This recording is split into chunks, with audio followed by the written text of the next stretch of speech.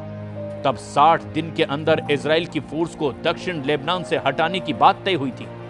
लेकिन अब हिजबुल्लाह को लग रहा है कि जिस तरह नेतन्याहू ने सीरिया में फौज की घुसपैठ करके कब्जा करना शुरू किया है, यही हाल दक्षिण लेबनान का होगा, क्योंकि नेतन्याहू ने सीरिया में जबल अल शेख रेंज पर अपना हेलीकॉप्टर उतारकर यह मैसेज पहले ही दे दिया कि सीरिया में इजराइल की फौज अब लंबे वक्त तक रहेगी, या यूं कहें कि सीरिया के बड़े इलाके पर इजराइल की फौज अपना कब्जा बरकरार रखेगी। यही वजह है कि खामनेई ने भी ये कह दिया कि चाहे गाजा हो या लेबनान हो, सीरिया हो या फिर यमन, इजराइल के खिलाफ मरते दम तक युद्ध लड़ा जाएगा।